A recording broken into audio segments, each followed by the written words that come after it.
lost. Yeah, I don't even know what it costs. Yeah, I hit the ground and it go off. Yeah, hit the ground and it go off. Yeah, run it. Ooh, I really feel it's my time. Think it's my year. Yeah. What up, crew? Good morning. Happy Tuesday. Happy Spot Ethereum ETF day as well.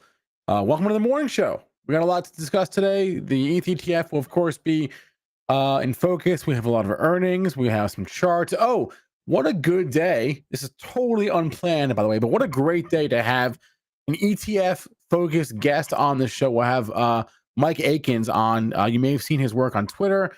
He'll be on the show at 9 o'clock, and he's going to talk to us all about the Ethereum ETF and what else he's seeing in ETF land. If you know him on Twitter as at ETF Action, he does some great work there. So he'll be on at 9. We'll have Mr. Glick on the show. We'll have Patrick Donawilla on the show. And maybe Sean will stop by. I don't know. It'll be fun. What's up, chat? How we doing? Ron, Kenneth, Bama Mike, Nicholas, H, Mary, good morning. Let's go. Do me a quick favor. Hit the like button. It really does help. All right.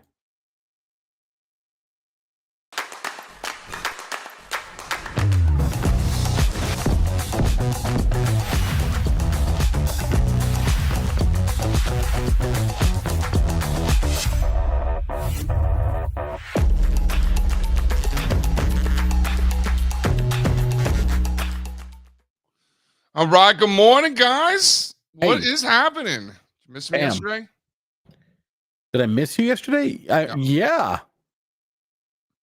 Where'd you go? It must have been painful. I just want to give a shout out to Kalahari. Spencer, when you have kids one day, take them there. Yeah. I mean, I've heard it's like really only good for kids, right? No. It's just weird if you're there without kids. Fair enough. Yeah, but they do it. They got swim-up bars for the adults. They got a nice steakhouse. They got all kinds of. They got spa. Okay. They got like adult. They got adult. Slides like rides for adults that are like pretty scary. That are like not. Older kids / adults that like to have a good time can do that. So it was fantastic. Okay. Kalahari, shout out Kalahari up in the Poconos. A lot of New Yorkers. Yeah. Really? On a Monday? Well, New Yorkers always. Out in the Poconos, if you go, there's a place called Woodlock Lodge, I think it's called. Woodlock Lodge is like this like bougie spa. Fantastic. Highly recommend. Also full of New Yorkers. Like you're there, like everyone's from Queens or Staten Island. Like there's just so many people in the New York area, and the Poconos is like the closest mountains. Mountains. You can't escape them. They're everywhere. Yeah, but it's the best kind of New Yorkers, right? The New Yorkers that like to go to nice places. None of these places are cheap either, right? So there's a little bit of a filter there. So all right. We got Strazza here. Let's do state of the markets, and then I want to talk about some stuff. So.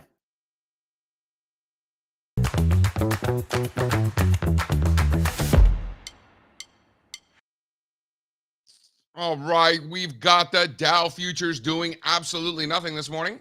Flat on the day, 40,670 for the Dow Jones Industrial Average. Holding that 40,000 level, very impressive, pushing 41. How about that? New all-time highs last week. You got S&P futures not doing much, pretty much flat, right above 5,600. NASDAQ futures down 0.33%, still under 20,000, trying to recover that. 30-year bond futures up a tad, just above 119. Crude oil down another 70 basis points, down under 78 for crude oil. Copper down 1%, 415. That's taking quite the haircut. Gold up 50 basis points. That's 0.5% above 2,400 for gold. Silver down 0.33%, 29.25. Still under that 30 with the volatility index over at 15. Big day today. Ethereum ETF launch. Ethereum up almost 2%, 3,500. Bitcoin down 1.5%, 66,400. You got Solana down 2.5%, 175. Binance pretty much flat on the day, 584. Total crypto market cap, Spencer Israel, 2.36 trillion, with the Bitcoin dominance still above 55%. So in other words, Bitcoin's market cap still represents over half of all the market cap of all crypto. So that new Ethereum spot ETF will be ticker symbol ETHA. ETHA. ETHA. I don't like it. Wait, there's more than that, Steve. I'm just talking about the BlackRock one because that's the only one that matters to me. Whoa. Okay. There's like 9 Did they launch that many for Ethereum too? for Bitcoin. No. We're talking about the Ethereum spot ETF now. I know. And you asked if they launched that many for. They launched a bunch for Bitcoin and now a bunch for Ethereum. Yeah. Okay. Throw up slide 2 there quickly, Spencer. Let me just remind everybody how funny the market is sometimes. This was back in, this was like 3 years ago. Yeah. When you had Ethereum ripping and also Ethan Allen had to change its ticker symbol because humans are so dumb that they were buying Ethan Allen stock thinking they were buying Ethereum. True story. Ethan Allen literally changed their ticker symbol. Meanwhile, Ethereum ethanol futures were also trading with those. I love this. I love this chart, and markets are inefficient. This is a good illustration, but it's a stretch. It's a stretch. Look at the year this was. Ethan Allen changed its ticker symbol. This is not a stretch. This was real life, dude. This is real. They had to change their ticker symbol. Correlation. What is Ethan Allen's ticker today? So where you have this green line drawn, I've never seen correlations as close to 1 in my life. ETD. Right? ETD. Can you admit everything was rallying? Yeah. 2020 lows? Yeah. So there's a little bit of that in here, is all I'm saying. Fine. There's a little. Fine. Ethan Allen changed their ticker symbol. Was that because correlations were near 1? Or was that because idiots were buying Ethereum? It's because it's because news was coming out about Ethereum and their stock was moving 10-20% in the pre-market. And it was crazy. Yeah. I don't know about it. Why don't you throw up slide 6? Because this is actual Ethereum. This is today. Fast forward to the present. Kablam. Look at that base. Is she ever going to break out, or is she just going to keep getting fat? How do you know it's a girl? You know, I don't know. I don't know if it's like a psychological thing. I always think of stocks as in female, like a female 10, you know? Okay. No? Do you think that's wrong? I don't know. I don't really think of them as either gender. Like, oh, she's really getting going today. Like, or, oh, he's ripping. No, it's usually female form. Yeah, no, I get it. You're not the only one. It's a thing. There's a book called Bulls, Bears, and Sigmund Freud. Yeah. That's all about kind of like how you have like sexual relations with your equities. Like kind of like, you know, you start, you date the stock, you guys get to know the stock before you start putting on a big position. Yeah. And then you just go full send. Like it's a real book. It's an old school book, like I think it's from like the 60s. No, I Bulls, get it. Bears, and Sigmund Freud. I'm a little younger than you, so naturally more woke. My trading vehicles are gender neutral, and I call them like their pronouns are the. You know, I trade the soul. You know. Oh, okay, so, got it. So got it. I don't want any problems. Yeah, yeah. All right. Maybe you should read that book. What's it called? Bulls, Bears, and Sigmund Freud. Is this thing ever gonna go? Yeah. Hell yeah. But when moon? The $1 million question. Frustrating couple of months. Even now, it's like, let's go already. Taking their sweet time. Oh, a great point here. Bolsa in Spanish is female. It's true. It's true. Like in Spanish, because in Spanish you don't have the in Spanish. Yeah, it has to be one or the other. It's got to be one or the other. Is that exchange in Spanish? Bolsa, yeah. Yeah. Okay, so nothing. Just still in a range. When do we know when the mooning is happening? Above 5? Like, do we have to wait that long? Because we're not even above 4. So, like, no, I think you could jump them at the pivot highs. You could use the short-term range because we've coiled here for so long. Jump them around 4,100. I think this resolution should take us to and through the prior cycle highs, right? Same with Sol. Yeah. But you got to get those. Same with Binance, same with Bitcoin. right? All the same thing. Yeah, Bitcoin's probably closer than them all. Well, maybe not Binance. Bitcoin's really close there. But like Sol, where are the prior cycle highs? Sol's prior cycle highs, we got about 250. We maxed out at about 200 back in March, April. Yeah, but it was up there for a hot second. Yeah. 250. Spencer, can you throw up slide 3, please? Because I'm seeing they keep telling me that the market is due for a correction. Due for a correction, JC. This quarter. This is when the correction is going to happen. When people Correct me tell if you I'm wrong. what do you think they Didn't think? we just get a correction? Yeah, we Weren't did. we kind of just talking about this though the other day? We're always talking about it. We'll be talking about it until the end of times. That's right. Fucking tell them. No. Settle I mean, Spencer. how? Tell 'em, No. I'm saying, weren't we discussing how it would make sense to have like a sideways chunk of time for a few months? Didn't we just have that? Look at the Russell 2000. Most stocks have been sideways all year. They're just breaking out now. I'm just wondering why somebody would say that the market is due for a correction this quarter when it had a correction last quarter. Because they don't own enough stocks, so it's hope. Oh, it's more of a hope. That's stupid. Yeah. So I just thought this was interesting. The Nasdaq 100 on an equally weighted basis is flat over the last 4 months. 0.0, Mr. Blutarski. 0.0. That's right. Industrials on an equally weighted basis flat over the last 4 months. Consumer discretionary, healthcare, materials, all flat on an equally weighted basis over the last 4 months. Now they want the correction? Seems a little silly. How about this one, Strazza? Slide 4, if you will, my good man. Ain't that some shit? Ain't that something there, Mr. Strazza? The Jan Brady's of the world never get any attention at all. Mid-cap financials, all-time highs. This is the group, JC. Everything is clicking in financials. Small, big, offense, defense, right? Banks, insurance, capital markets. Yeah. So good. SIBO wasn't the top, by the way. Let me ask you a question. Another great, not a top. Good call there, Strazza. Do we have bull markets in America without financials, Strazza? I think we will one day. We will one day. Okay. I think we're going to in the future. I think they're going to trade more like regulated utilities, the banks. Wow. And they're going to drive the action. Is the earth flat also? Is Michelle Obama a dude? I know you don't like. Was he? Tell me more. I know you don't like the JFK stuff is crazy. I've been hearing things about the JFK. You've been hearing things. I've been hearing things. I hear the Trump. I hear the Trump when he's president, he's going to release. So can I just say like crazy conspiracy things? I know nothing about the JFK stuff. I know that like Secret Services was probably involved. You have a man coming saying he's going to release the Secret Services secrets about JFK.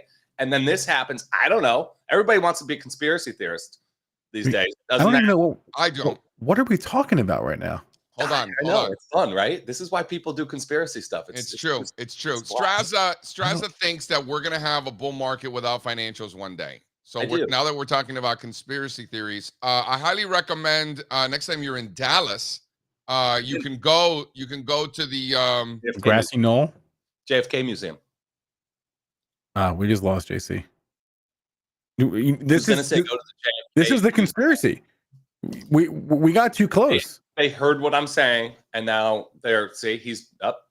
Yep. We got too close to the sun there. This is what happens. They just canceled him live. Don't talk about it. Don't talk about. Oh wait, is he back? Don't talk about it, JC. This is what happens. I would encourage everybody to check it out. On a real note, not a conspiracy theory. When you go back and you look at the assassination of JFK, the stock market was already collapsing before the news came out. It's a fascinating story because this was in Dallas, where the Payne Weber office is, and they were all staring out the window because the parade, the caravan or whatever, was supposed to go through by the Payne Weber offices at a certain time, and they didn't. And they're like, holy shit, something is wrong. And they started calling into the New York Stock Exchange, selling stocks, dumping stocks from Payne Weber in Dallas. And so go back and check the tape. you'll see that the news didn't hit for several minutes after the stock market had already been selling off after the assassination. Did you just say check the tape from 1963? Yeah, it's there. What? It's the blockchain fixes this. You'd be able to find it faster. All Sure. right. So is that an interesting story? Fascinating, right? That is interesting. I got one for stories Strazza. like that. I got one for Strazza. Not a conspiracy theory. Slide 5, my good man. This was a spin-off of Strazza's favorite company, Uber. Really? They spun this off back in 21. I've never heard of this. Well, maybe you should pay more attention. What are they doing here? So they're the robotics company. It's like a part of the Uber Eats situation, helping out with that. So this one went public several months back, not through a traditional IPO. This was an APO, an alternative public offering. Okay. They're getting real creative. Yeah. So an APO, ain't that some shit? It's a new one on me. And this is Serve Robotics, SERV, small cap stock. Went public in April. Yeah. Breaking out over the last couple of days to new all-time highs. Well, any thoughts here, Strazza? You know what my thoughts are? I'll tell you what my thoughts are. We're getting further along. We're getting later. Further along what? The naming here of these fresh issuances. What was the one that Kenny brought us the other day? It had AI in it. This one's got robotics. They're figuring it out, right? This is literally robotics this is specialty industrial machinery. Yeah, well, there's a reason that they were spun off privately and they're coming public now, right? Anybody with AI or robotics is going to hit the market before this cycle's over, no? This was a spin-off back in 21, though. And I think NVIDIA is a big shareholder in this, too, if I'm not mistaken. They spun it off in 21, but it wasn't a stock then. I think it was a pink sheets for a minute. Oh, okay. Yeah, something like that. All right. I like the name. That's where I'm at. Serve Robotics, because it's robots that help serve food. So see what they did there? Fantastic. We need more of it because the food, whatever. They need robots in a lot of these restaurants. I think that's big. Yeah, that's good. Fantastic. Yeah, I thought that was pretty good. No? So have you looked at the Instacart lately? I know that you are a customer as well. Instacart's here almost every day, dude. I know. Is that my... So, all right. So I'll tell a quick story. What? Did we lose him? Did we just lose Steve too? What's going on today? They're canceling everybody left and Gremlins right. all over the place. You know what's funny about that surf chart? Any chart that looks like that, you know Kenny's involved. Okay, Steve, you're back.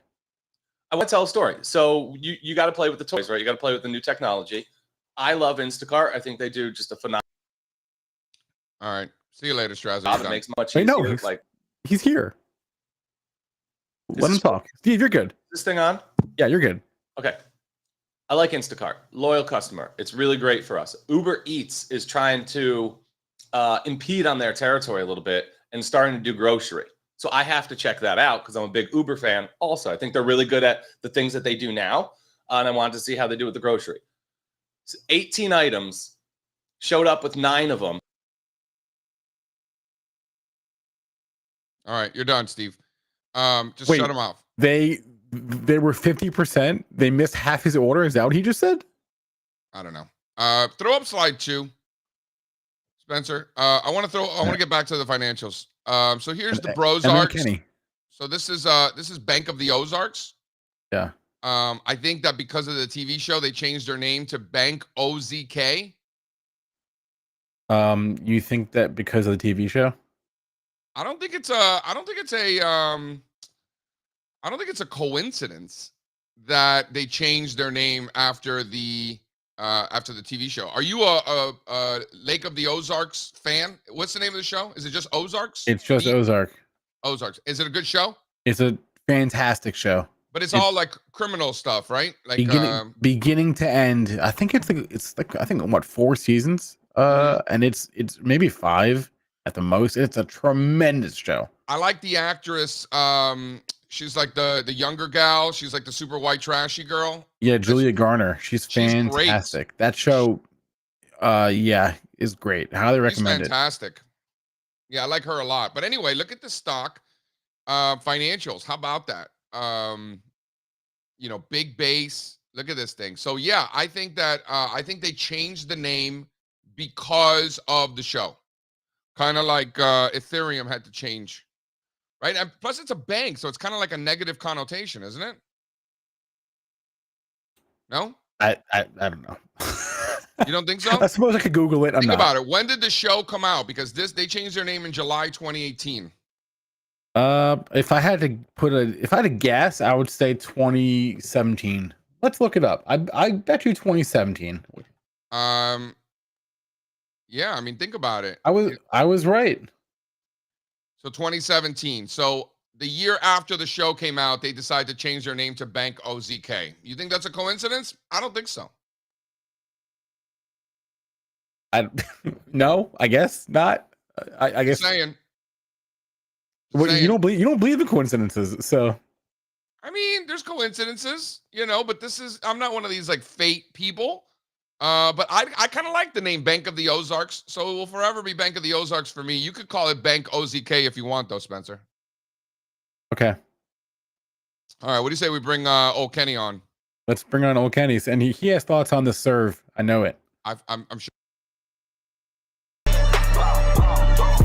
It's been a long time coming. They ain't cuffing my cloth, they tuck it. Putting up numbers, 99 pounds, and I still kept it 100. Hola. Yeah. Kenny Blick in the house. What's up, my man? Chilling. What's shaking, boys?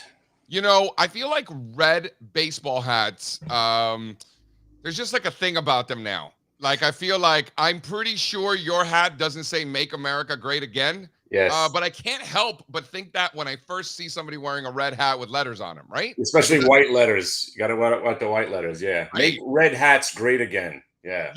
I think red hats with white lettering is ruined forever. Yeah, basically. Like even if you're like a hardcore Trumper, like where you just like are infatuated with the guy. Yeah.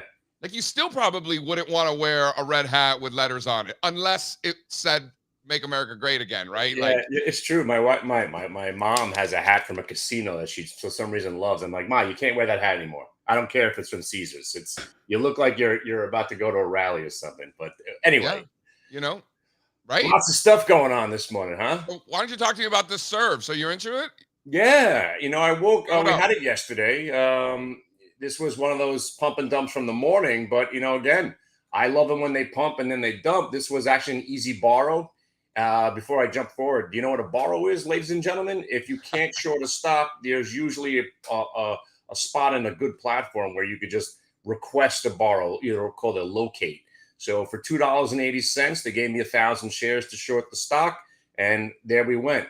But the more important thing, I guess, again, we can't live in the past. Let's look at the future. And you want to talk conspiracy theories? The market's rigged to price. So yesterday's low was 784. This morning it hit 784. Not 85, not 82, 784. So I just happened to be watching it. And then next thing you know, there's a little VWAP. There's your VWAP test. There's your VWAP break. That's a good enough reason for me to buy it. And then it breaks the half number and you get paid. This is a day trader's dream. Yesterday, action on the way up, action on the way down. And again, if you're going to stay above the VWAP right now, it's showing us that the buyers are still here. And you know what? This could be ready for liftoff. I've already gotten paid. I'm a buyer of at 850. I'm selling at 9 and 925. By 925, I'm pretty much done with it. And then on the way back down, I sell the rest at 9. But again, if it's going to stay strong, I'm all about it. Just like, again, that stock Jumama, JMIA, for a second there, it looked like it was going to break down and get crushed, just 2 weeks ago. But when a stock proves itself to you, you go back to the name. And next thing you know, you got a beautiful breakout again. So consolidation continues, leads to breakouts. Big fan. They report on August 3rd or something like that. So I think they're going to run to the number. Still got a little bit of Jumama, but I'm not a huge swing trader. This thing has been an absolute beast. It's the Amazon of Africa. Yeah. Those of you, so they say. I don't know. Yeah, it probably isn't. It's a German company. They could. Remember, to your point about the genders of stocks, I just know one thing: when it's a stock that you've told people about, it's yours. You see my Jumama, but if it's not a good stock, whoa, that Jumama you gave me, it's your stock. It's your Jumama. It's true. Right. But most stocks, I think, are women, especially when they're engulfing my candle. What? Hey now. Hey now, I got a rising wedge in my pants right now. How you doing? Here, I got the book. So Bulls, Bears, and Dr. Freud. I'm all about it. Psychologically, I'm psychologically glad you brought damaged this up. actually by male and female stocks. So I don't know. You throw up slide 2 here. This is from 1967. What art? I love it. Bulls, Bears, and Dr. Freud. Highly recommend. I read this book years ago. I'll probably pick it up again.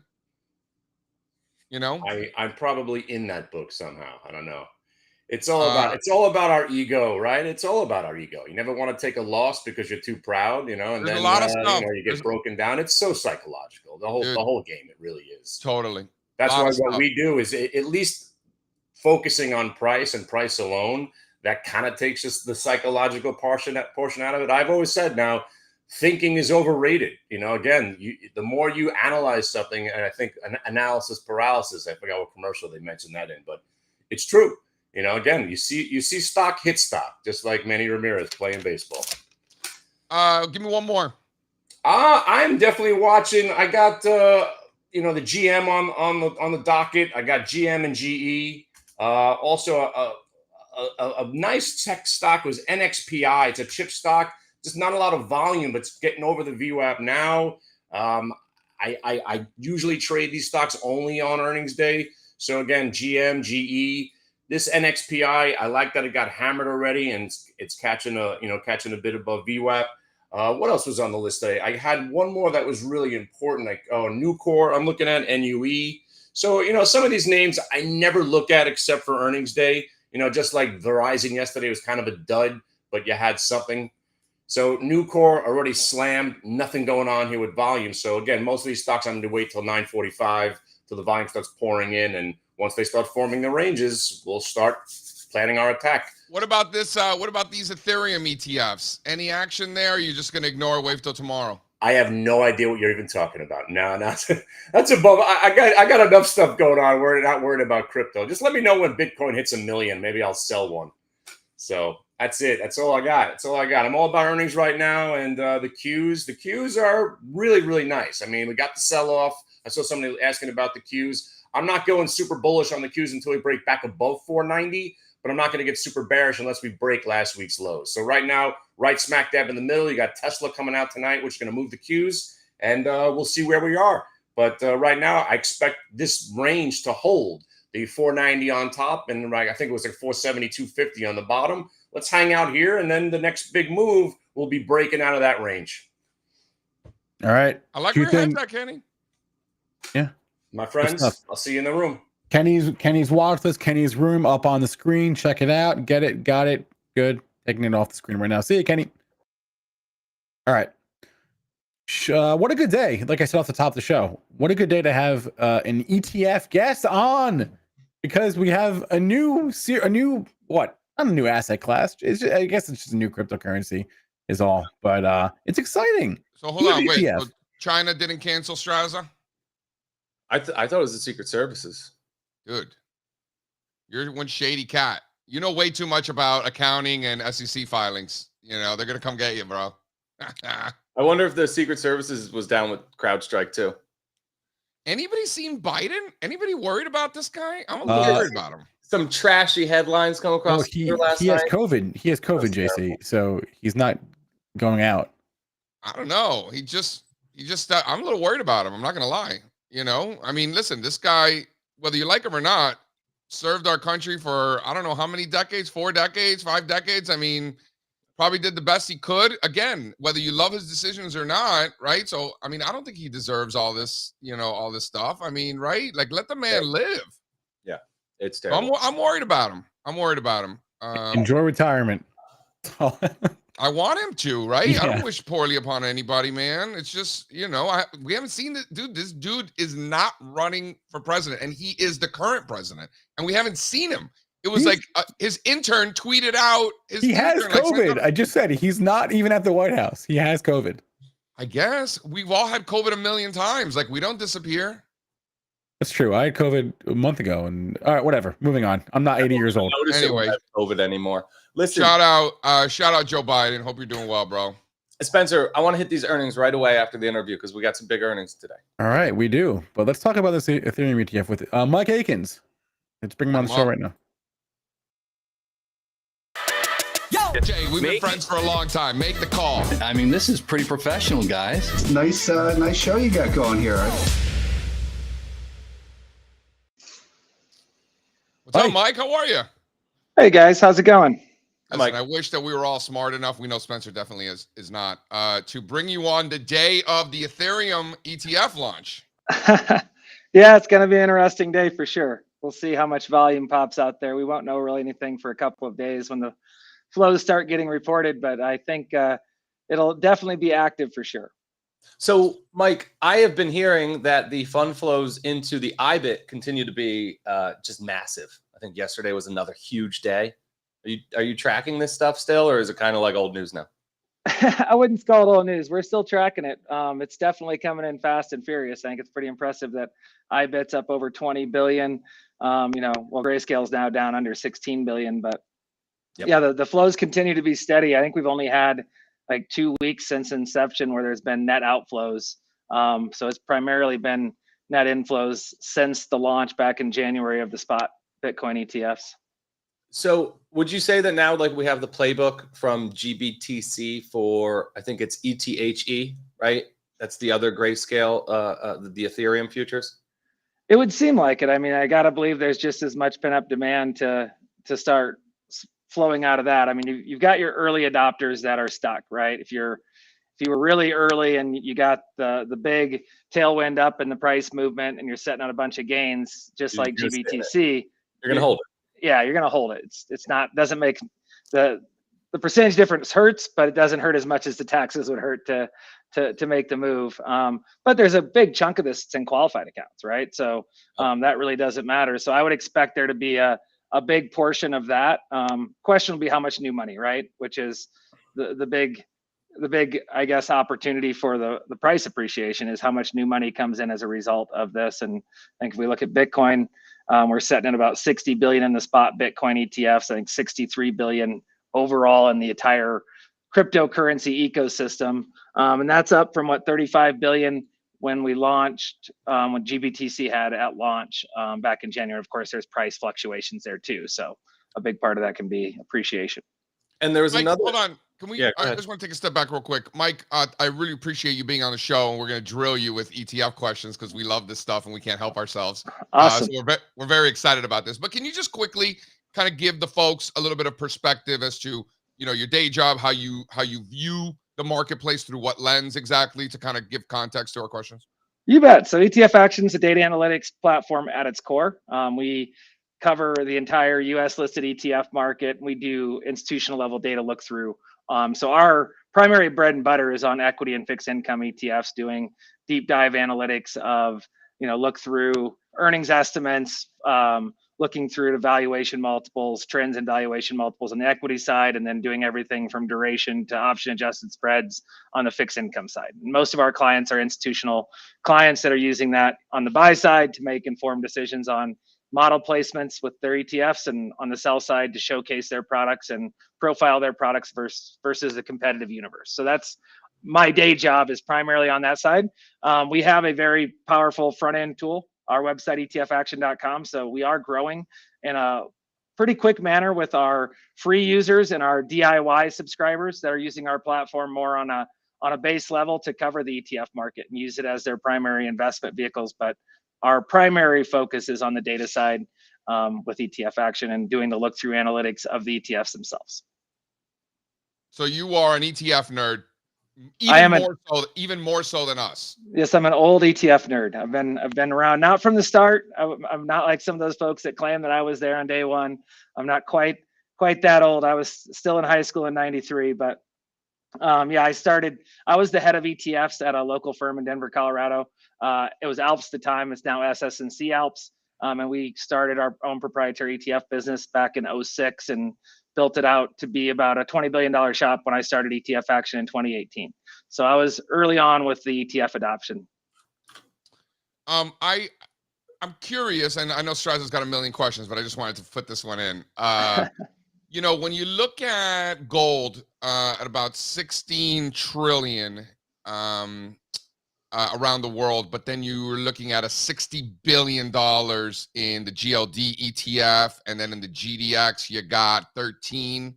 So let's call it 75 billion between those two in a $16 trillion marketplace. Curious your thoughts on why so little, and then in terms of the Bitcoin, you know, those percentages, where you think the percentage of ETF assets could be as a total percentage of market cap. Do you think that these are two completely different situations and should not be compared? Curious your thoughts. No, I think it's a good. I think it's a good example, analogy, if you will, from a standpoint of where it can go. Obviously, I think there's more hype or interest around Bitcoin right now. So if you look at gold as an example, and just I guess take a step back, think about the ETF market as a whole. There's dollars in U.S. listed ETFs. About just shy of 6 trillion of that is identifiable through 13F filings.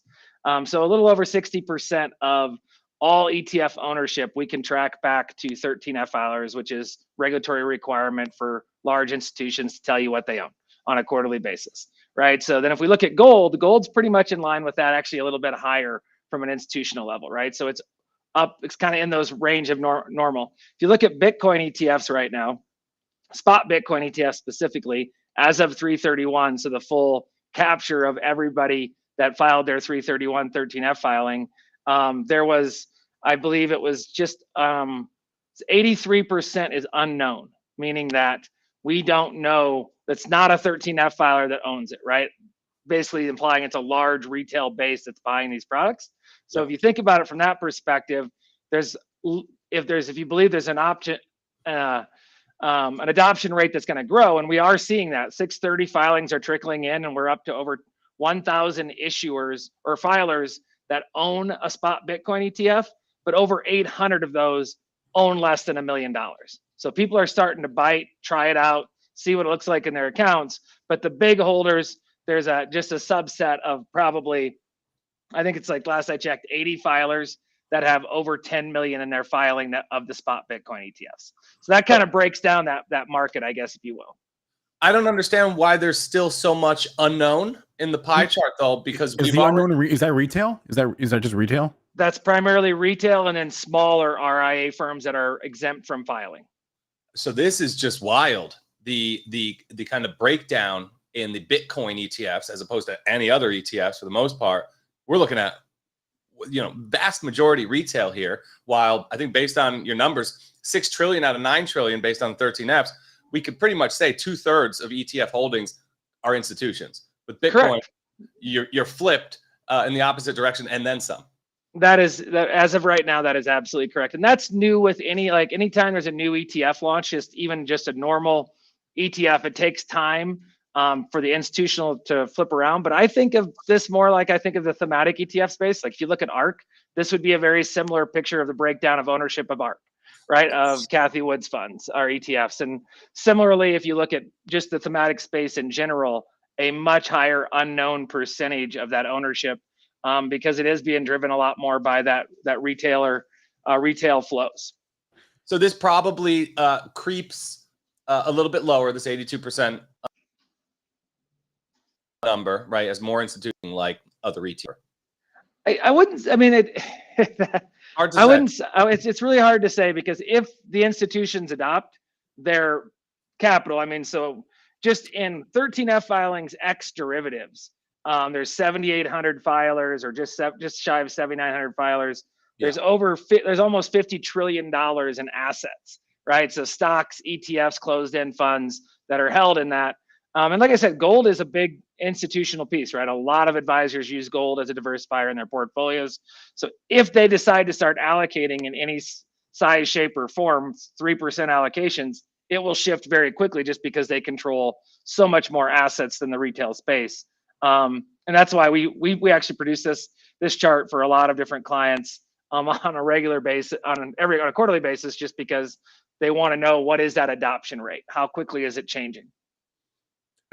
Mike, any insight to now the next logical question for crypto ETFs. When do we get Solana? So I'm not the guy to talk to about the crypto space and the use cases. I'm admittedly still bearish on the whole concept long-term as an investment vehicle. So I'm probably getting hammered on Twitter.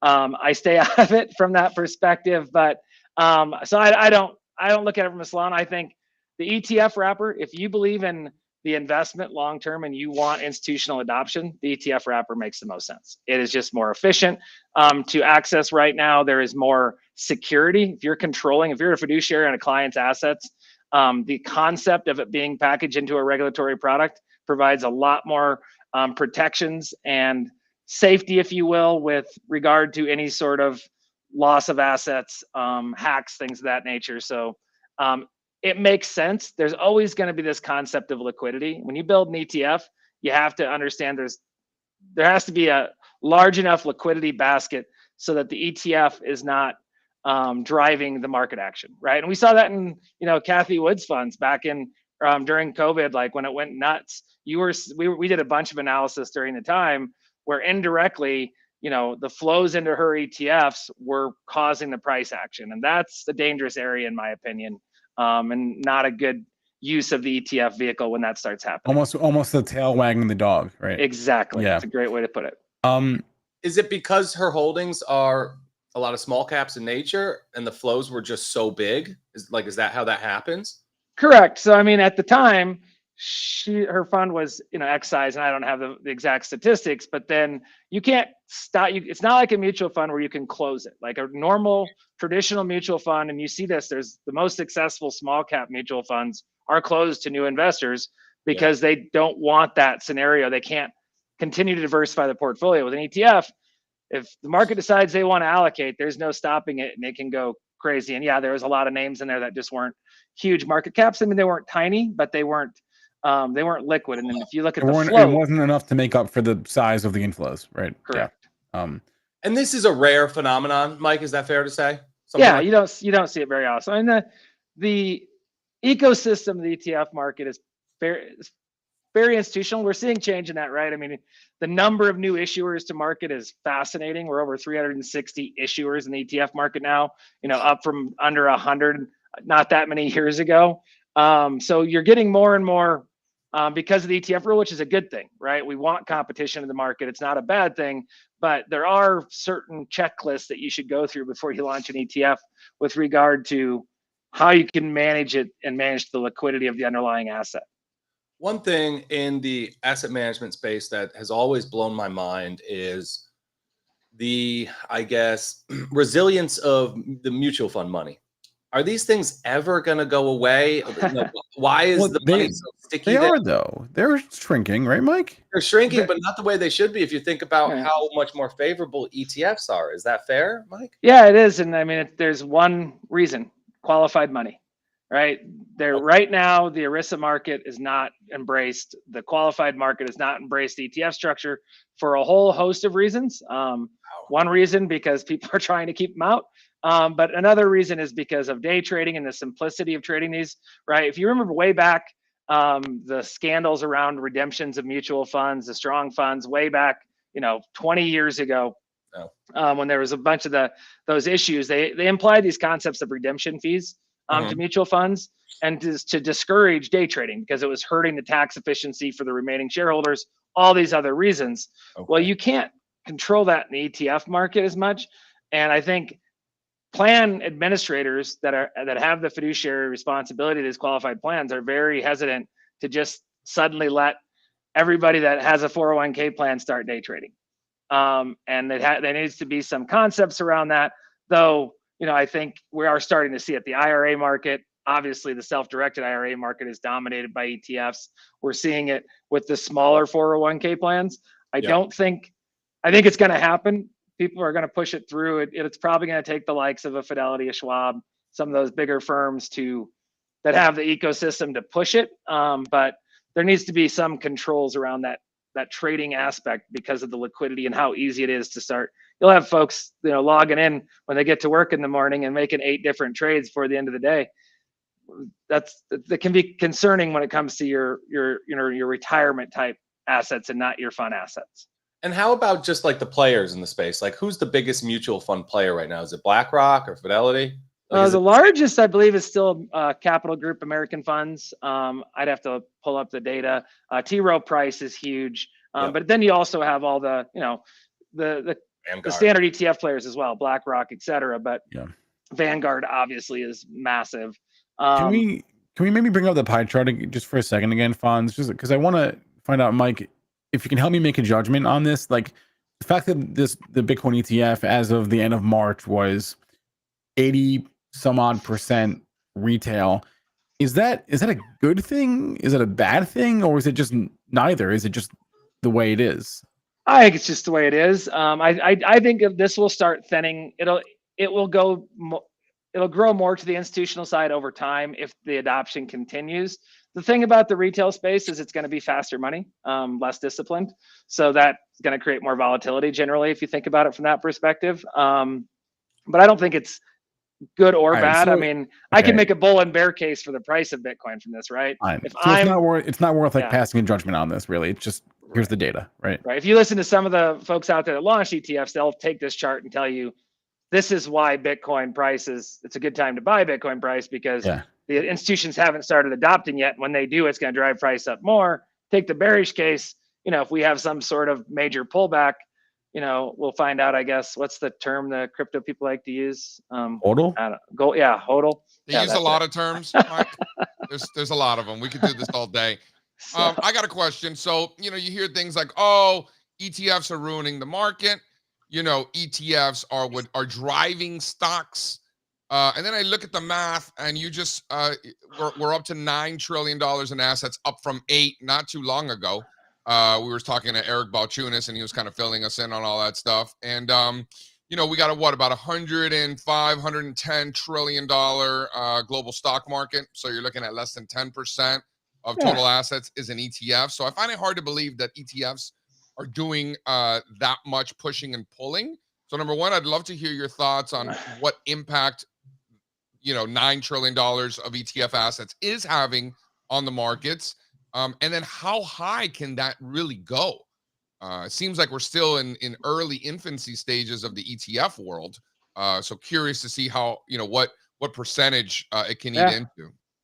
Yeah, I mean, it's a great question, right? So I'm just looking at the U.S. listed ETF market, not the global. Eric would probably have a more better look at the global, but Did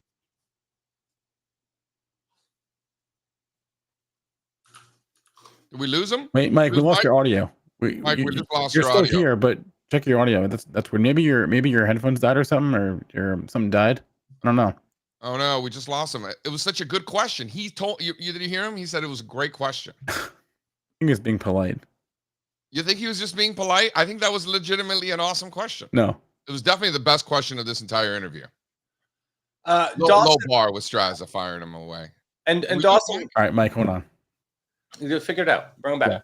Yeah. Dawson brings up a good question in the chat, which we'll ask Mike. The fund flows don't translate into price gains or losses, right? It's not that, which is a reason why we've never really dug too deep into this data set here, right? Because there really isn't much of a relationship with price. Like Mike was explaining, you get these rare situations where a fund absolutely blows up in popularity, and the fund flows are then driving price because the investments into the small cap stocks in a fund like ARK are so large at that. They're trying to cancel us. Anyway. We're losing you again, Strazza. No, he's back. I think China. I think China's trying to get us. Is it China or the FBI? Dude, something's going on today. Governments anymore, guys. We can't talk about something is in the water today. I don't know. I'm gonna go talk to Mike, and I want to bring him right back. So I'll be back in a second. I remember years ago, like 10 years ago, I wrote a blog post about being bearish of China, and all surcharge. The internet, the website just shut down the following day. There was just no more allsurcharge.com. And then Josh Brown used to tell me that. He's like, yeah, man, if you talk shit about China, they're coming for you.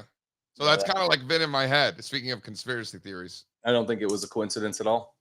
Throw up the Instacart chart. I'll finish my story while we're waiting for Mike and Spencer. Right. So, JC, real quick, I tried the Uber Eats grocery. I ordered like 18 items. 9 of them didn't come. It was an absolute disaster. Like what a waste. Terrible experience. Instacart for the win. This chart is ready. This chart is ready. Well, we have some price memory now. We can pick our spots. We got a base into another base above all VWAPs. I think new all-time highs is next for the Maple Bear. Explain to me why it's called Maple Bear now. It was like a private equity situation. It's a holding company, just a corporate structure. Was it always called Maple Bear? The brand is Instacart. No, I understand. Yeah. But the name of the company is Maple Bear. It's just a holding company structure, from what I understand. It was always like that, and I just kind of. It's always been since just last year. Yeah, yeah. They Right. came public as Maple Bear. All right. I always just looked at a card. I never noticed that the name. I got him. All right, bring him back. All right, Mike, you back? Fellas, sorry about that. Don't know what happened. I'm telling, because we were talking about conspiracy theories earlier, Mike. So, like, it's either the FBI or China or both. Probably both. They teamed up, I think. All right. So, getting back to this great question that JC asked about the total market cap of ETFs relative to total assets out there. Yeah. So I think a couple of things on that front, right? This stinks, man. You hit the Man, numbers this is pretty square in terrible. the head. This is a If you bummer. look at the Mag 7 as an across the entire US listed ETF marketplace, and it's got about 12.5% of the market cap of Microsoft is owned by US listed ETFs. And that varies anywhere for S&P 500 companies from 5% up to 20%, depending on market capitalization, et cetera.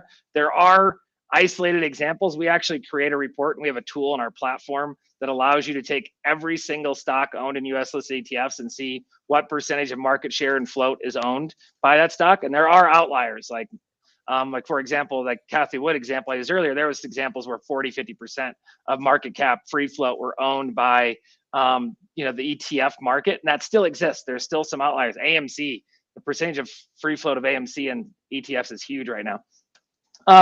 But back to your question, no, it's not, in my opinion, an example where ETFs are driving the market. Broader, I think there are more dislocations and longer term dislocations that are happening because of the growth of passive. And you think about what's in the ETF market and then apply that to institutional level allocations and SMAs and different types of strategies that are also passive, and then it starts becoming a much higher number. The guy at Simplified has a lot of good information on this. I don't totally agree with it 100%, but I do think there is an example in the marketplace where the underperformance of active for multiple reasons led to this huge adoption of passive. The pendulum may be going a little too far, and as a result, it's taking longer for fundamentals to make their way through to the market. And you see these dislocations just simply because flows are coming in, they're coming in pro rata, and they kind of keep something afloat longer than maybe it should have based on I know you guys can talk a lot about earnings, based on its most recent earnings or trends in what its fundamentals would suggest. So it's a twofold answer. I don't think the ETF market itself, outside of very weird isolated instances, are driving stock prices. Look at last week, a great example. We had this huge rotation, right? In small cap value, small cap names, and large growth, right? Like what are some of the largest divergence in a week period of time that we've ever seen? And guess the number one, the flows still represented that large cap blend dominated flows in the size and style US space last week. Yes, we saw an uptick in value, but not a material uptick that would drive that sort of divergence in return. So that trade was not ETF driven. Anybody that suggests otherwise is just wrong. And even like at the mega caps, like people putting money in US stock market, a lot of that going into Apple and Microsoft and Nvidia and these big ones. Is there anything there, or it's not even making a dent? I think overall allocation and sentiment, obviously, I think is what drives the market, right? If we just went purely off of fundamentals, then we'd all have some pricing metrics that we used. And clearly, if you look at Nvidia and some of the multiples there, is it sustainable? That's a good debate to have. But fundamentals have always gotten out of whack. I think you look at fundamentals long term, and you look at sentiment and trading short term, right? In the sense that fundamentals can be overpriced, valuation multiples can be elevated for a very long time. It takes some sort of catalyst for that to reverse. So from that perspective, the same thing with flows and ETFs. I think there's a stability to it. I think if you look at like what's going on in the derivative space of the ETF market, the massive amount of money that's coming into these non-traditional synthetic income buffer ETFs, it's too early to really have the evidence, but there could be a sense of lower volatility in the market because of so much derivative contracts that are being written on all these strategies through these products. I mean, the VIX just doesn't seem to move like it used to. And that is, I'm not an expert in the options market or the derivatives markets, but that I think there's something that we'll start seeing a lot more white papers written about and a lot more discussion about will be the use of the derivatives markets and what is it doing to the overall volatility of the broad-based stock markets. How come these Bitcoin ETFs don't have any options yet? It's a great question. I mean, it's hard to say why shouldn't it, right? You can do, there's a liquid market for futures on all these Bitcoin, or all these crypto ETFs. Why would you not be able to write it on the Bitcoin ETFs themselves? I think it's coming. I don't see how they'll be able to stop it. Is it an SEC thing? It sounds like it. Yeah, I haven't been diving into it as much as the Jeff and Eric on the Bloomberg side, but yeah, I think it's probably more just a regulatory approval process. They haven't given it the go ahead yet because the liquidity is there, and that's generally what drives approval of the options market on ETFs is the liquidity of the ETF itself, the secondary market liquidity. We have this conversation at the end of the decade, Mike, right? Assuming China hasn't gotten to us finally. But let's say we're having this conversation at the end of the decade. What is the percentage of total stock market cap that ETFs represent?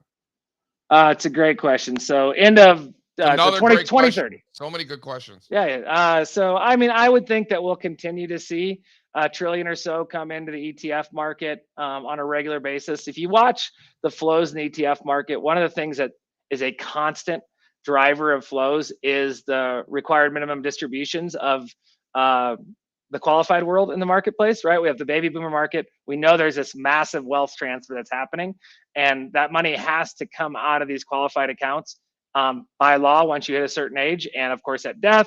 And in doing that, you get this stepped up cost basis of the mutual fund market.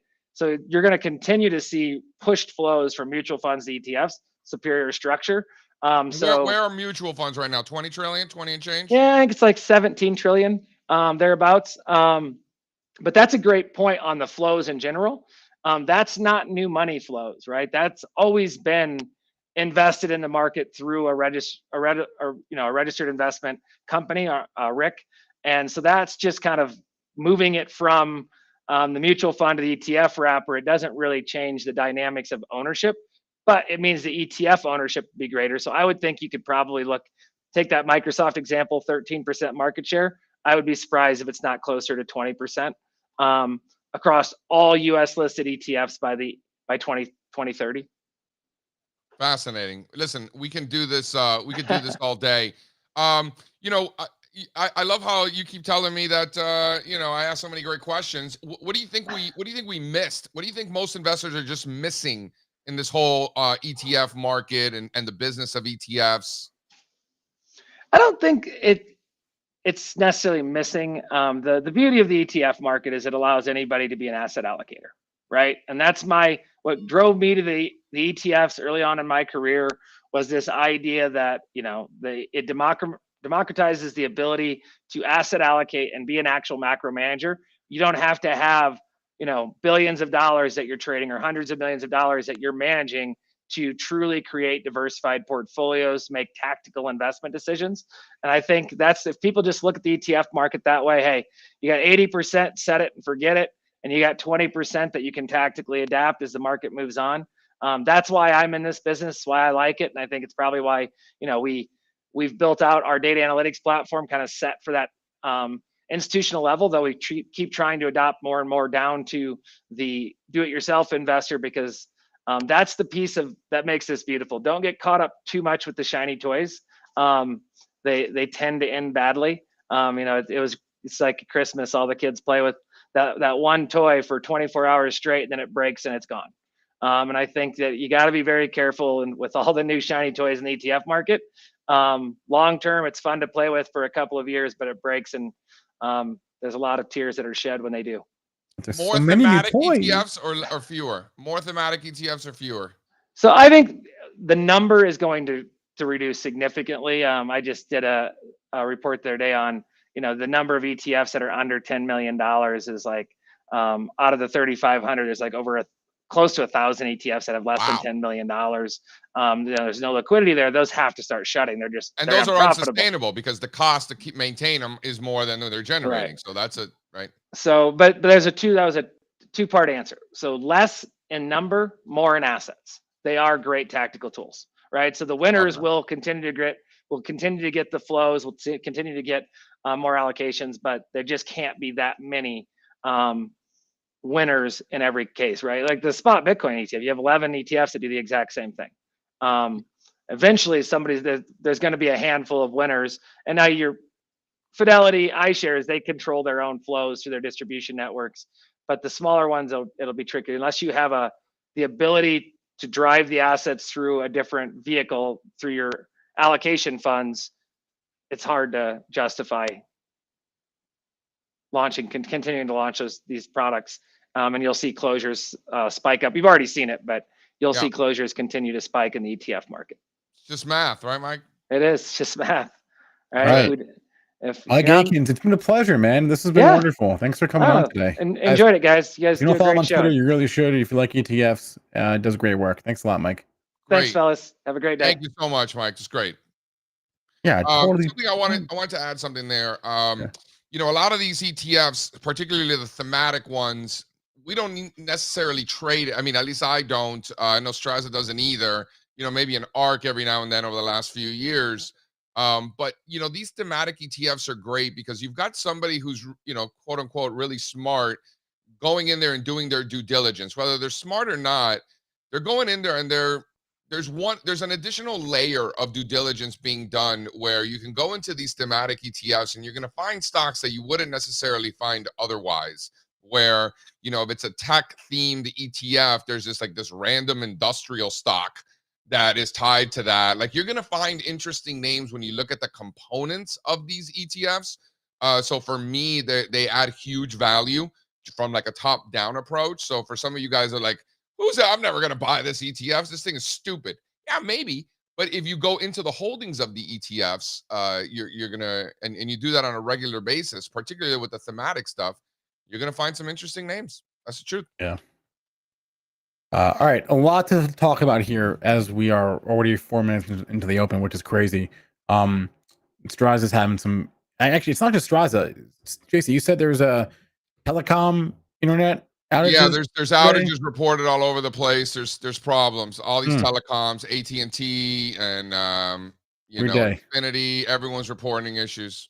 All right. Well, nonetheless, I want to talk about these stocks. Can we bring up UP? Do we have a UPS chart? Maybe start with the calendar, actually. So just start with the calendar funds, and then we'll go to the other stuff. So earnings for the week, they're going to really, for the next, I don't know, in 8 days, 9 days, it's going to be really a heavy flow, right? We got UPS this morning, Spotify this morning, Tesla tonight, Alphabet tonight. So a lot going on. Let's talk about this UPS chart. It's getting cracked down 10% here off the open. And throughout the pre-market session. This is pretty wild. So they missed on the top line and the bottom line. You don't see that very often. So I went back to look, and I know we talk about earnings estimates somewhat in jest because companies pretty much always beat. Not UPS. UPS has not reported quarterly revenue above the estimate in 1, 2, 3, 4, 5, 6, 7, 8, 9 quarters. It's been over 2 years since this company has beaten the estimate for quarterly revenue. So pretty wild stuff. Oh, here you go. So that was surprising. I couldn't believe that the CFO said that they returned to volume growth for the first time in, I think he said, 9 quarters. That's crazy. That they haven't grown the volume in 9 quarters on a year-to-year basis. It's not crazy. Tell me why it's not crazy. You come on here and talk like you're an earnings expert. Companies usually beat earnings. No, they don't. When you usually beat on the top, you beat on the bottom. That's not true either. The fundamental situation trends just like the technical situation. So a company that usually beats earnings usually keeps beating earnings. A company that usually doesn't beat earnings, like you just described with UPS, usually continues to not beat earnings. Fundamentals trend, just like technicals. By the way, it's not the company that beats; it's the analyst that missed. Whatever. You know, Companies keep that in mind. The company does what the company does. It's the analysts that missed. Yeah, companies can miss. They put out forecasts and they can miss them. There's a reason there's more and more companies and fewer sell side analysts. Not a coincidence. You know. So anyway, UPS and I mean FedEx too, for that matter, because the FedEx, their earnings numbers and estimates look the same there as far as a beat or a miss.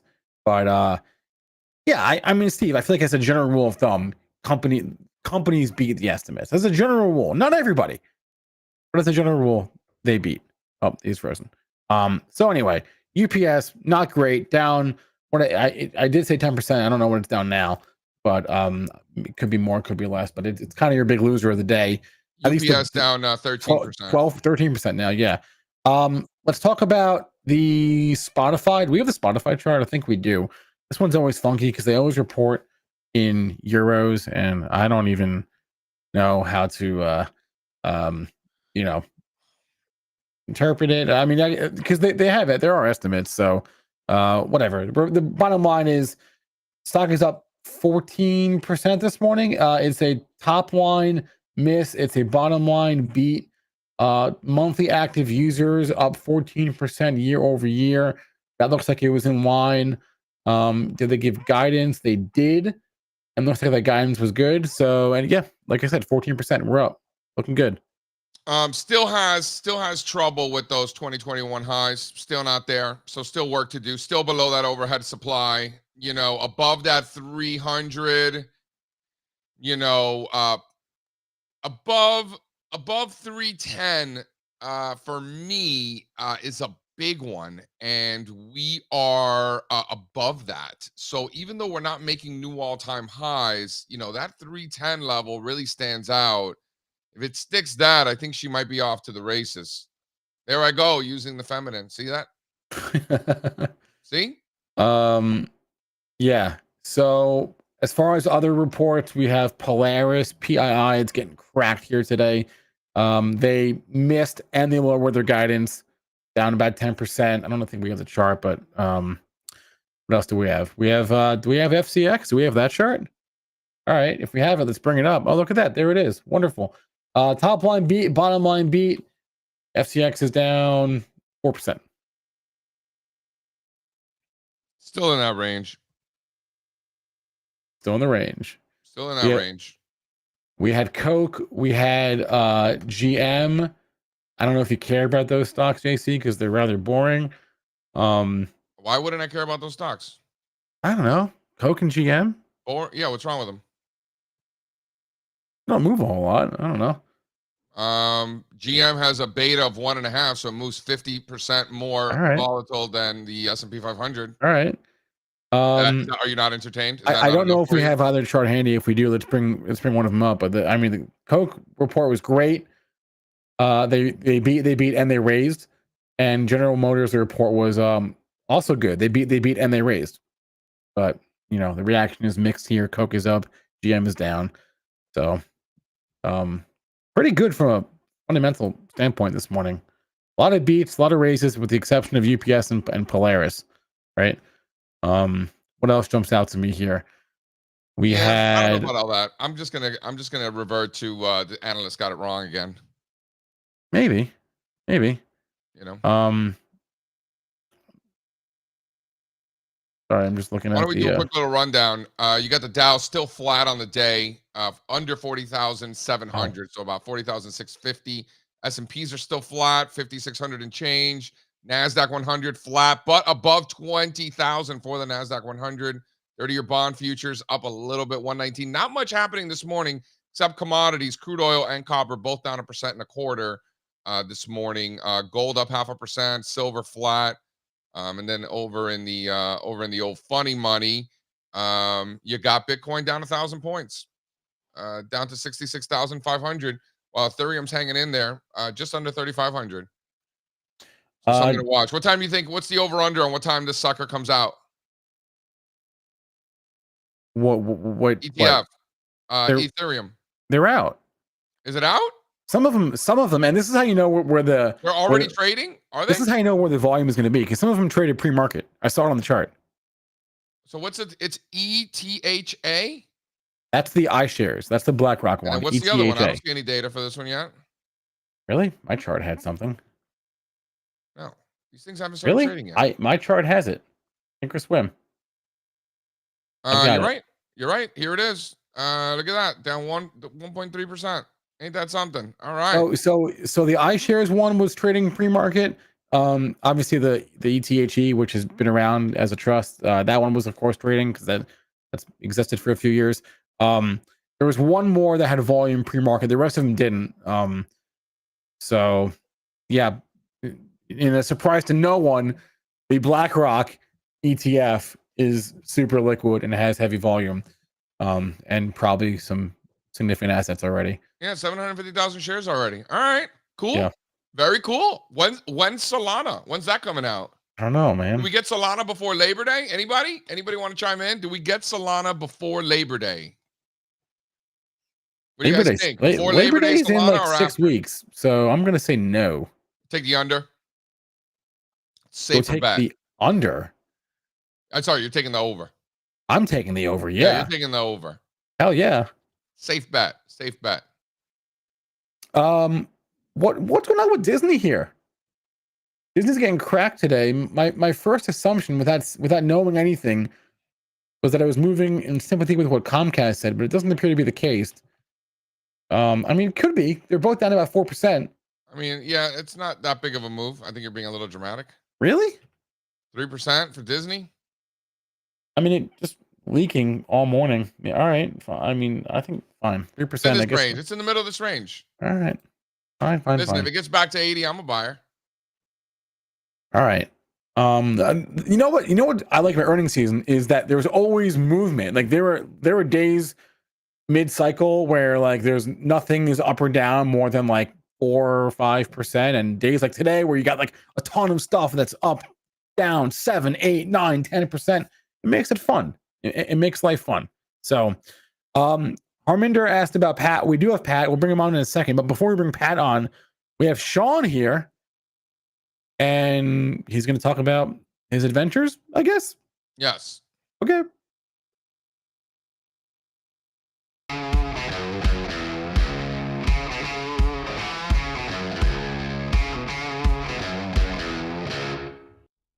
Johnny baby, look at you. Gentlemen, what's happening? Guys, this is not Aaron Rodgers. This is Sean McLaughlin, who is our options trader here. So don't. I could throw like him though. I got a good arm. Nope.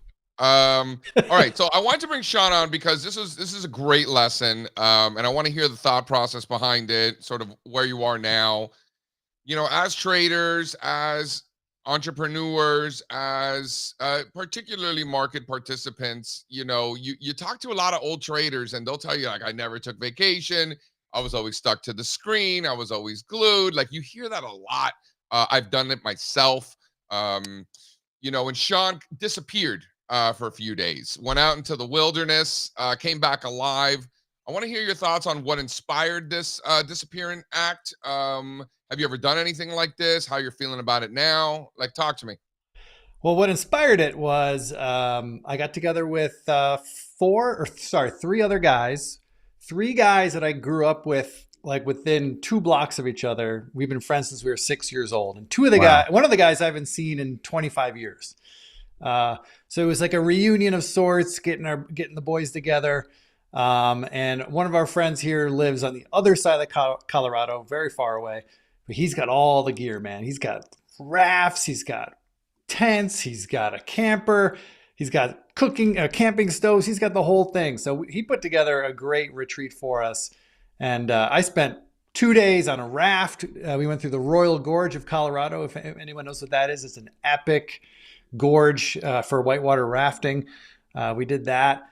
And what inspired it really is what you said, JC. It's like we stare at screens a lot, and I'm the worst offender. I always talk about how I find it to be the hardest thing for me to take more than a long weekend vacation because I'm always, as a trader, I'm always concerned that the market's going to move. And sure enough, while I was gone, we have the Biden dropout, we have stocks, or at least the Qs selling off pretty hard. I was like, here we go again. Every time I get away from my computer, something epic happens, and then I feel like I totally screwed up. And I was having that feeling. And that feeling's passed now. I'm like, okay. I got home last night. I looked at the charts. I'm like, all right, everything's where I need it to be. None of my positions really got hurt very hard. Everything's fine. And maybe that's the lesson, right? Like sometimes as traders, we take what we do a little too seriously. We get a little too into the weeds. We get too worried about missing every single tick and every single move. And if you take the time to structure your positions. I mean, speaking as an options trader, right? If you take the time to structure your positions in a way that, you don't want the worst case to happen, but if the worst case does happen, you're going to be okay.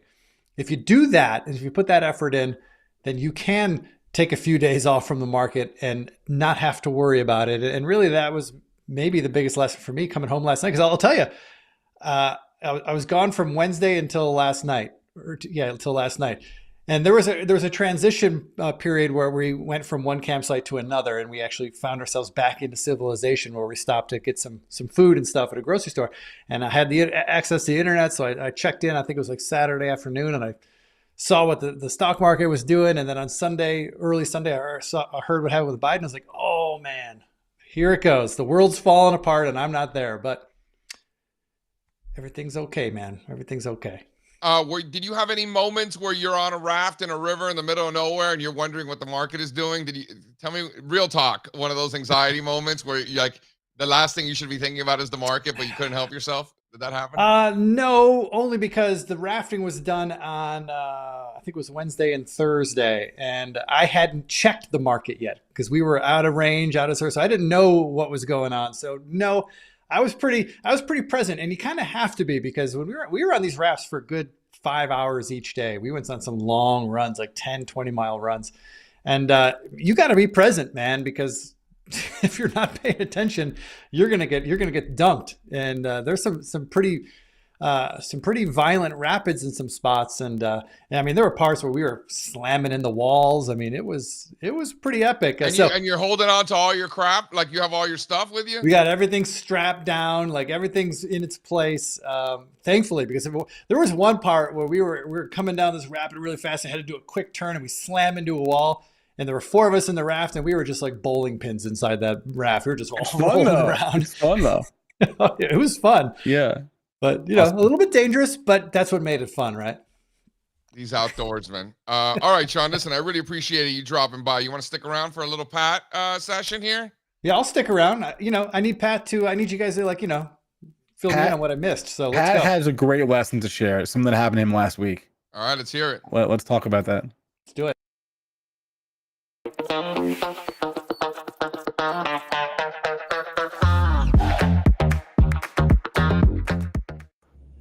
Hey, what's going on? What's up, Pat? Hey, my man.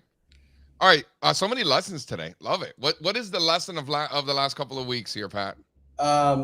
Spencer, you talking about CrowdStrike? That's what I'm talking about. Yeah. Oh, I just got lucky. That's what it was. I mean, it was a little bit luck, but you put yourself in a position to be lucky, right? We create our own luck, Pat. Come on. Make our own luck around here, Pat. Tell us why you're so damn lucky. We bought the retest on CrowdStrike, and we were up nicely with it. So we decided to raise our stop because it was right next to our target. And luckily, we ended up getting taken out last week, right before the big drop, the day before. So, getting stopped out in the moment, it always sucks. You're always like, man, should I get back in? Should I move my stop down just a little bit? But a couple days later, you're usually really, really glad that you stuck to your stop. So this was just one of those examples where really paid to stick to your stop. Great lesson. Love it. I see you brought technology relative to the rest of the market, getting back to those March 2000 highs. Yeah. Yeah, JC, it was the worst week for tech on a relative basis. Can you believe that? I mean, Worst week for tech on a relative basis since when? Since 2009. Sorry. Wow. That's significant. So tech really underperforming last week, but broader market held up fairly well. I mean, S&P only off 2%, not terrible. Dow closed the week at new all-time highs last week. Most stocks on the New York Stock Exchange above their 200-day moving average this entire bull market.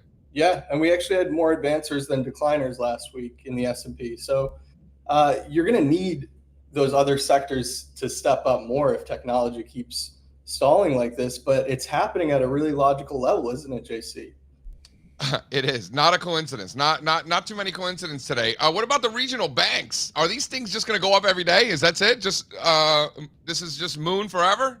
I mean, the Russell will need it to, right? So this is one of the biggest areas in the Russell. It's been one of the reasons that the Russell hasn't been able to get going this year for so long, up until the last 2 weeks or so. But I mean, here it is. It's right at that gap. It's in the last few days, it's run into that gap from right before where we gapped below on that banking crisis last March, in March 2023. So here we are back at the scene of the crime. Are we going to rip right through? So far, we're seeing a little bit of overhead supply, but man, I hope they rip through. That would be great for the Russell. I mean, listen, when we talk about this sector rotation, you're talking about market capitalization rotation. You're seeing breadth improvement. I mean, the most amount of stocks on the New York Stock Exchange and uptrends this entire bull market. You know how many times that happened in 2021? 0.0, right, Spencer? Talked about that. I thought that must have happened. Surely that must have happened. Nope. Didn't happen. Didn't happen. Really interesting. Why don't you guys stick around? We'll do a little recess. I got a good one for all of us. All right. All right. Got a good one.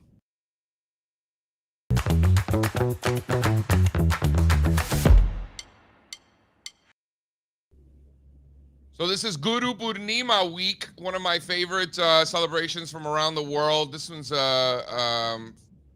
comes from my travels in India and so many Indian friends that I have. I, for one, I mean, all of us, but I could only speak for myself, are incredibly fortunate to have mentors and people who, helped us early in our career, still help us to this day. And this Indian celebration sort of is to honor those who taught you important lessons and put their arm around you and kind of showed you the ways, right? The guru, if you will. And the word guru, dumb Americans kind of give it like a negative connotation. You see it on Twitter, like angry people. They're like, oh, so many gurus and this guru and furu. Don't listen to those people. Those people are dumb. They're so dumb. This is such a beautiful celebration. It really, really, really is. So, take the time to think about those who helped you out. I have math teachers in particular, Mr. Garland, Miss Campos. I still remember this was 7th grade, 8th grade, 9th grade, 6th grade, Miss Naranjo. I remember these people and they had a major impact in my life. And then, early in my career, guys like John Murphy and Ralph Acampora, Jeff DeGraff. I mean, in some cases, I hadn't even met these people and they were, mentors to me. So Guru Purnima, shout out, to the celebration. Awesome. Beautiful. Very nice. Well said. All right, Sean, let's see what we got here. What is this? Oh, I sent you a couple pictures just for my trip to just give you a sense of what we were at. That's my crew right there. Yeah, it's me on the left, obviously, and the guy. He's not a kid anymore. The guy in the yellow shirt, that was my next door neighbor growing up. And the kid in the black shirt lived down the block, and the guy in the gray shirt or tan shirt lived the other block. And like I said, we've been friends since we were 6 years old, and this is the first time we'd all been together in over 25 years. Do they all still live in Buffalo? No. Well, the two guys do. The yellow shirt guy and the tan shirt guy still live in Buffalo, but the black shirt guy, he lives in Durango, Colorado, which is the other side of the state from me. I know Durango. Yep. I know Durango. That's our raft that we were on. There it is. Nice. And then what happens if that thing pops or something? You're screwed? Yeah, you sink, I guess. What's crazy is you know, where we were rafting, we were rafting in an area called Salida, Colorado, and it's like an epic rafting spot. Like people from all over the world come to raft there. And look, I don't know anything about rafts, and that raft just looks like a gray raft to me. But wherever we went, other rafters, like people who knew rafting, were coming up to us and saying, "Whoa, is that an Avon 86?" and apparently that's a big deal. It's a 1986 boat company called Avon. And I mean, we were, you know, like muscle car guys, like they'll go up to somebody and say, "Hey, like your car," and they'll talk cars. There were people coming up and talking to my buddy about his boat. I mean, we had probably 10 different people over the course of 2 days, like giving us kudos on our boat. It was so weird. I mean, didn't look special to me, but it was awesome and it treated us well. Sean, and then so I hate to keep harping on the negatives here, but like if this thing pops, do you have like patches? Like how does that work? I mean, we didn't have the patches on the boat. I'm sure my buddy. I'm a dumb city kid, so like shit like this scares me. Oh, I'm a dumb city kid too, man. I was, I was a fish out of water in this thing, but it was so fun. I mean, there's so many highlights from our trip, but I mean, the first 2 days we spent on this raft were probably top 2 events for sure. It was awesome. I love that you call them. The guy taking the picture looked like a tatted up Brian Lund. That's our buddy who went to. He was in the Marines, so he's got Marine tats. All right. I love that you call them kids because in your eyes, you're probably all still kids, right? Yeah, they're still all kids, man. I mean, last time, the guy on the left there with the tats, the last time I hung out with him, he was 19 years old. I mean, it's crazy. Crazy. My recess is not nearly as deep as JC's or interesting as Sean's, but I just want to say I tried something new over the weekend. I grilled fruit. If you've never grilled fruit, you should try it. It's really, really freaking good. Grilled some peaches. Awesome. Pineapple, yes, A+. Grilled fruit more. Normalized.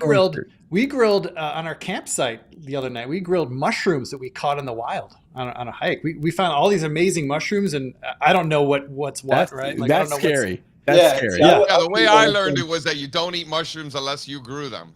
Right. No, I was definitely freaked out about it, but my buddy, he knows the stuff. He's like, "Oh, this is edible. This is not." And we picked up a bunch and we grilled them up, and boy, amazing. There's no way I trust that guy. Yeah, I don't think I have any friends I trust that much. Yeah, no way. Yeah. Pat, what do you got? Oh man, I don't have anything as interesting as you guys. I wasn't prepared, but maybe I'll try grilling some grill fruit. Seriously. Okay, last thing is if you go into the description below on YouTube, that's the link for our next live event. It's tomorrow at the close, 4:00 Eastern time. We'll see you guys there. It's gonna be fun talking about our new strategy we were working, making some money. That's all I got today. So thanks to Mike Akins, thanks to Kenny Glick, thanks to Sean, thanks to Patrick, thanks to Steve for powering through, and thanks to all of you for hanging out. We appreciate it. Smash the like. Today's Tuesday, so we've got Spaces at 11.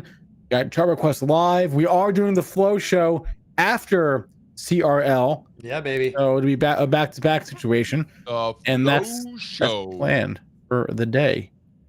See you guys. Adios. Adios. I can't take no